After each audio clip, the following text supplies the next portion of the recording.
Presidente, gracias por estar aquí. Gracias por la invitación. Presidente, hay varios asuntos para tratar con usted. El primero es que en su país hay una gran discusión sobre si se debe hacer una reforma constitucional. ¿Usted cree que la Constitución actual debe reformarse o que hay que redactar una nueva? Me gustaría responderte como lo hago en Chile. Yo quiero partir con una hoja en blanco. Porque con una hoja en blanco, tú y yo tenemos que llegar a acuerdo. Si tú me dices, ¿cree que hay que redactar una nueva? Entonces parto con una desventaja. Porque tú que quieres que siga lo actual, me miras y me dices, a ver, dígame Ricardo, ¿qué cambios le quiere hacer a la Constitución? Pero ya llevo todas las de perder. Porque si no llegamos a acuerdo, sigue lo de hoy. Entonces respondo a tu pregunta. Cuando yo digo con una hoja en blanco, quiere decir que tú y yo tenemos que llegar necesariamente a acuerdo. Cuando tú me dices reformar la Constitución, parto de la base que si no tenemos acuerdo, sigue lo que hay. Y creo que ahora Chile está en condiciones, porque ya resolvimos todos los enclaves autoritarios, salvo el binominal del sistema electoral que se va a cambiar próximamente. Estamos en condiciones, en consecuencia, de sentarnos con una hoja en blanco y decir, pongámonos de acuerdo cómo debe ser una Constitución. ¿Cuál es el principal cambio constitucional que debería haber en Chile, en su opinión? El rol del Estado. O sea, una Constitución te establece las líneas gruesas, ¿verdad? Y las líneas gruesas acá dice que el Estado es subsidiario. Y yo digo, después de esta crisis que hemos tenido, por favor, no es posible. Cuando me cortaron el gas porque tenía necesidad de gas la República Argentina y no llegó más gas, afortunadamente existía una empresa nacional de petróleo que dependía, digamos, de la voluntad política, y yo puedo decirle, quiero una planta de gas licuado para seguir trayendo gas del resto del mundo, porque no me vamos a quedar sin gas. En otras palabras, creo que lo más importante, porque las otras cosas de una Constitución vamos a tener acuerdos, porque tenemos una historia de tradiciones y de instituciones en Chile de una larga tradición. O sea, podremos discutir si el Estado va a ser más parlamentario o más presidencial, podremos discutir si Chile va a ser más centralizado o más descentralizado, obviamente que tiene que ser más descentralizado. Vamos a discutir, no me cabe ninguna duda, que el reconocimiento constitucional a los pueblos de etnias indígenas, que me parece que eso va con los tiempos. Pero todos esos son temas que están ahí y se deben abordar. En cambio, donde va a haber una discusión más intensa es si tenemos un Estado subsidiario, como dice la Constitución hoy día, o si tenemos un Estado que es representante de los ciudadanos. Porque este es un tema de fondo.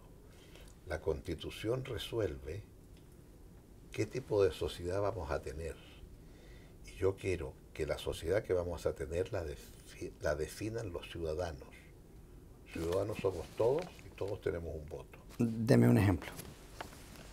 El ejemplo es que muchos piensan que las sociedades se definen por el mercado. Yo digo cierto, por el mercado, claro, todos somos consumidores. La diferencia es el tamaño del bolsillo. Entonces, si es una sociedad definida por los consumidores, por el mercado, reproducirá las desigualdades del mercado. En cambio, cuando yo digo una sociedad definida por los ciudadanos definirán cuál es el mínimo de esa sociedad en que tenemos que ser todos iguales.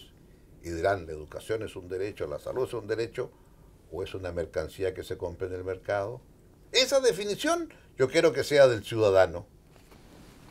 Y en ese caso, entonces, tú podrías definir a la democracia como el sistema por el cual se define el mínimo, en el cual todos somos iguales. Lo que dije en esta charla que tuve en el Banco Interamericano, lo que Bobbio hablaba del mínimo civilizatorio, que me gusta mucho porque es un concepto que está acorde con el país. A medida que el país va creciendo, nos aseguramos que aquello en lo cual todos somos iguales también va creciendo. ¿No? Claro. Mire, Chile ha tenido mucho éxito en materia económica. El ingreso per cápita pasó de ser en 1990 de $5.000 al año y actualmente en el año 2003 está en $19.000. 2/3 partes de la población han podido escalar en lo que se podría llamar el escalafón de la sociedad. Pero Chile sigue con una tarea pendiente que es reducir las desigualdades. ¿Las está reduciendo a la velocidad que usted quiere o ha fracasado o han fracasado los sucesivos gobiernos en eso? Yo creo que no nos ha ido muy bien en eso. Porque una cosa es bajar pobreza como lo hemos hecho, pero otra muy distinta es mejorar distribución de ingresos. Y creo que es muy pertinente su pregunta, ¿por qué? Porque en el pasado había un paradigma implícito. A medida que mejoramos el ingreso por habitante, estamos mejorando los indicadores económicos sociales, la esperanza de vida de la población, la mortalidad infantil, en fin, enumere usted. Pero, como tú bien dices que estamos llegando a los 19.000, pasados los 20 o 25.000 dólares por habitante, lo importante no es el ingreso per cápita, es cómo está distribuido ese ingreso. Y eso explica por qué un país como Singapur o Estados Unidos, que tienen una desigualdad muy grande, y son los que tienen los mayores ingresos per cápita del mundo, sin embargo los indicadores sociales son mucho mejores en los países escandinavos o en Japón o en Nueva Zelanda, que tienen mucho menos ingresos per cápita, pero está mucho mejor distribuido. Entonces pregunto, si en América Latina estamos muchos países próximos a llegar a los 20 o 25.000, ¿en qué categoría queremos estar? ¿En la de Japón? ¿En la de los escandinavos, de los algunos europeos? ¿O queremos estar en la de peor distribución del ingreso, que es lo que tenemos hoy? Entonces tenemos ahora que empezar a prepararnos y a trabajar en donde el ingreso per cápita y su distribución va a ser el elemento central. ¿Cuáles son los dos grandes desafíos de América Latina? Ese es el primero. Porque fíjese, digamos las cosas, comencemos por lo positivo. Una América Latina que tuvo una década espectacular. América Latina que no tiene nada que ver con esta crisis internacional. Nos declaramos inocentes de esta crisis porque no la generamos nosotros. Y hemos tenido tantas crisis antes que teníamos un sistema financiero que resistió bien la crisis. O sea, para nosotros la crisis no la hemos sentido porque teníamos bien manejadas nuestras economías antes y porque habíamos hecho las tareas. Dicho esto, que es lo positivo, es difícil que los próximos 10 años sean tan brillantes como los que pasaron. Y por lo tanto tenemos que acostumbrarnos a lo mejor a que hay todavía que seguir empujando la máquina para seguir creciendo. Y lo segundo es cómo somos capaces de, junto con crecer, tener una capacidad para mejorar distribución y lo más importante, yo diría, la educación. ¿Por qué? Porque estamos teniendo un salto muy grande en una expansión educacional, especialmente a nivel secundario y superior. Y eso cuesta plata. Y por eso requiere mayores recursos fiscales que los que hasta ahora tenemos.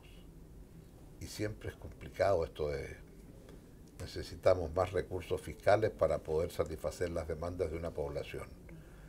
Descubrimos que era más fácil y barato reducir pobreza que satisfacer las demandas de un sector medio emergente que no quiere volver atrás, pero que tiene demandas muy claras, exigencias muy claras. ¿Qué funciona mejor? ¿Mercosur, es decir, Brasil, Argentina, Uruguay, Paraguay, Venezuela, o la Alianza del Pacífico, es decir, México, Colombia, Perú y Chile? No me gusta mucho mi selección, fíjate, porque yo estaba acostumbrado que Mercosur, que UNASUR, que el CELA, que esto y lo otro. Pero que de repente me digan hay que elegir entre el Atlántico y el Pacífico, esa no me gusta. Porque esta elección entre Atlántico y Pacífico me recuerda 500 años atrás, cuando el Papa tuvo que resolver qué porción de las tierras descubiertas iban a ser para Portugal y cuál iba a ser para España. El Tratado de Tordesillas. El Tratado de Tordesillas. Hemos vuelto atrás a Tordesillas. Entonces, ¿qué es lo que yo digo? Creo que ha funcionado mejor. A ver, seamos claros, son dos instrumentos que no son comparables. Porque uno establece igualdad de aranceles externos, Mercosur. Yo siempre quise ser miembro pleno de Mercosur, pero les decía, no me pidan que yo suba los aranceles a 14% para después bajarlo, ¿no? Y no me diga que la única forma de integrarme en Mercosur es teniendo aranceles todos iguales. Porque pueden haber distintas formas. Si usted me dice cláusula de solución de controversia, ahí quiero estar yo. Si usted me dice pongamos un planteamiento común al próximo G20, ahí quiero estar yo. ¿Cómo hablamos con una sola voz? Ahí quiero estar yo. Pero yo no le puedo pedir a Brasil, que es un país continente, que tenga la misma política comercial que tiene Chile, que es un país chiquitito y se abre al mundo. Le voy a explicitar con un ejemplo. A ver. Que es una anécdota. El presidente Lula llega a visitarme. Primera visita que hace. Como presidente me refiero. Y veo que en el programa, él va a llegar el día antes y el programa oficial llega el día siguiente. Entonces le digo, vente a comer a casa. Y aquí conversamos los dos tranquilamente. Y llego a comer a casa. Estamos conversando y en medio de la conversación le digo, Lula, te quiero pedir un favor. La próxima semana mis estudiantes van a la huelga. Por culpa tuya. ¿Cómo me dice? ¿Qué te voy a ver con los estudiantes en Chile? Muy fácil. Los estudiantes van a la huelga porque no les ha llegado la cédula de identidad que los califica de estudiantes y que les permite pagar menos en el transporte público. ¿Y por qué? Me dice. Bueno, porque se lo ganó una empresa en Sao Paulo y yo no sé si la huelga es en la empresa o en el correo, pero los famosos carnets no llegan. La cédula de identidad no llega. Te lo arreglo. ¿Lo arregló? Quedé muy agradecido, claro. Pero ese día cuando se iba yendo de mi casa le dije, te quiero decir una cosa, Lula. ¿Qué cosa? Nunca vas a tener ese problema con Chile. Ay, ¿por qué? Me dijo. Ah, porque en Brasil compras de gobierno es solo para las empresas brasileñas. ¿Está claro? Claro. Él tiene un mercado muy grande. Las compras de gobierno son muy grandes. Es solo para Brasil. Cuando yo soy chiquitito, oiga, mire, yo tengo que aprender a navegar en el resto del mundo. Entonces, si usted me dice a mí que tengo que optar por una sola política arancelaria para todos, yo digo, no, yo comprendo que Brasil tenga una política arancelaria distinta, ¿eh? Y defiende su mercado interno. Yo, país de este porte, pues, mira, ¿eh? Entonces, en ese sentido digo, Mercosur es una cosa, la Alianza del Pacífico es otra. Es cierto, en la Alianza del Pacífico la mayor parte de los países son mucho más abiertos al mundo, no hay tanta protección. Son también más chicos, salvo uno, México. Pero México, al lado de quien está, Estados Unidos, lo determinante para México es su relacionamiento con Estados Unidos. Y cuando Estados Unidos baja su nivel de crecimiento, baja también en México. Entonces, son países distintos. Y en consecuencia yo diría, me gustaría que Mercosur y Alianza avancen hacia un planteamiento común. Entendiendo que podemos tener velocidades distintas. Como yo digo, aprendamos de Europa, hay geometría variable. La Unión Europea acepta a todo el mundo, incluido a los amigos ingleses que no están en el euro. Así es, así es. ¿Hay democracia en Venezuela? Democracia de origen, sin duda alguna, ¿verdad? Porque todos han sido elegidos. El problema es que la democracia, para ser plena, también tiene que haber democracia de funcionamiento. Y a ratos aquí entonces uno dice, mire, a lo mejor hay tareas pendientes. Y con el mayor cariño, ¿quién es uno para andar diciendo quién es democrático y quién no? Creo que en el caso de Venezuela, la búsqueda que tuvo el presidente Chávez o la búsqueda que tiene ahora el presidente Maduro, también ha estado fuertemente condicionada por las facilidades económicas que han tenido, ¿no? Como yo le decía al presidente Chávez, mira, la diferencia entre tú y yo primero tengo que crecer un poquitito para que con ese crecimiento pueda mejorar un poco. Tú a ratos, no es que no necesites crecer, a ratos te echas mano a la chequera y resuelves el problema. Pero exagerando todo, yo creo que a ratos también hay que mirar la legitimidad de desarrollo institucional y no solo la legitimidad de origen. ¿Y tiene legitimidad como presidente Nicolás Maduro? Sí, por supuesto. Eso no está en cuestión. Lo que ocurre es que cuando hay una ciudadanía y una oposición que también tiene que tener claridad en sus demandas.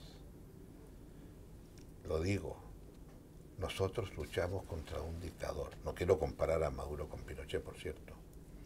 Pero llegó un momento en que todos decíamos en la oposición, la constitución de Pinochet es ilegítima. Pero cuando vimos que en esa constitución había un plebiscito y que ante ese plebiscito tenía que transitar Pinochet para seguir en el poder, y decidimos, lo vamos a derrotar en su plebiscito, bueno, de facto entramos a la constitución de Pinochet. Y me acuerdo que Elwin dijo, para mí esa constitución es ilegítima.